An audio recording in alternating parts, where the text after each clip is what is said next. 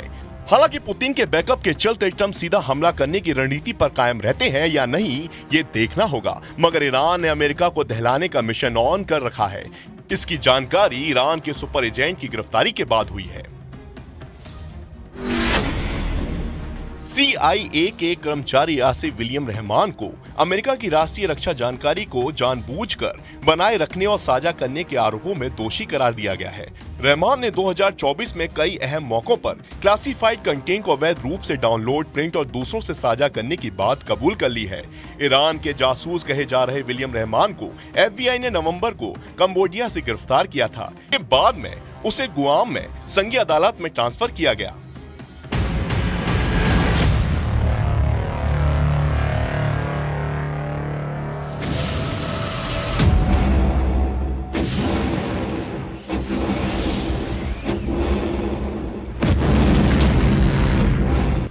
जांच पड़ताल के बाद विलियम रहमान की कलई खुल गई।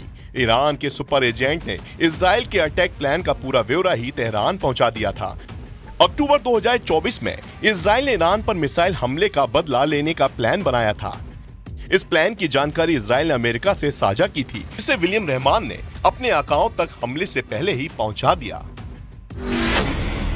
अमेरिकी सैटेलाइट से मिली खुफिया जानकारी में 15 और 16 अक्टूबर को 2 अमेरिकी खुफिया दस्तावेज शामिल थे। ये दस्तावेज मूल रूप से सिर्फ 5 देशों की फाइव आइज एजेंसी तक ही शेयर किए जाने थे। लेकिन विलियम रहमान ने खुफिया दस्तावेज ईरान समर्थक टेलीग्राम चैनल को लीक कर दिए। इजराइल का अटैक प्लान ईरान समर्थक Telegram channel middle east Spectator पर दिखाई दिया। इस बड़े लीक ने अमेरिका और फाइव आइज गठबंधन के सुरक्षा उपायों की पोल खोलकर रख दी।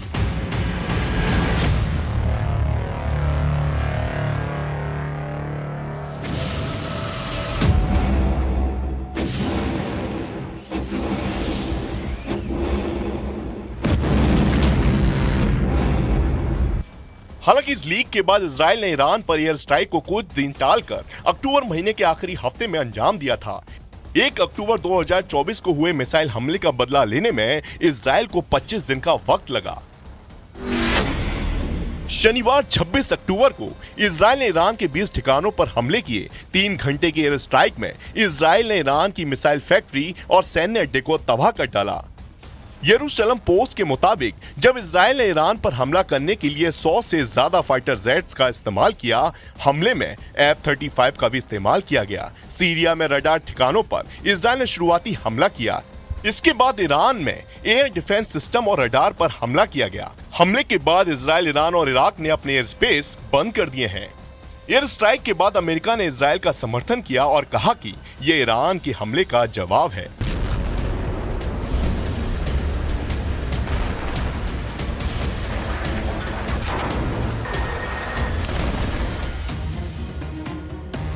उधर CIA में घुसे ईरान के एजेंट की शिनाख्त का काम चल रहा है। लंबे वक्त विलियम रहमान पर नजर रखने से उसकी कारस्तानी की कलई खुल गई है, जिसके बाद उसे गिरफ्तार करके केस चला। अब ईरान के सुपर एजेंट ने अपने गुनाह कबूल भी कर लिए हैं, लेकिन इतने भर से अमेरिका और इजराइल की टेंशन खत्म नहीं होने वाली। वजह यह है कि CIA में विलियम रहमान इकलौता एजेंट है, इसकी कोई गारंटी नहीं है। तेहरान के लिए सीक्रेट मिशन को कौन कौन अंजाम दे रहा है, इसका अब तक पता नहीं चल पाया है। सीरिया में भी ईरान ने अपनी पैठ जमाने का ऐलान कर दिया है। सुप्रीम लीडर अली खामनेई ने यमन और लेबनान में लड़ाका ग्रुप को एक बार फिर से एक्टिव मोड पर आने का मैसेज दिया था, जिसका असर दिखने लगा है।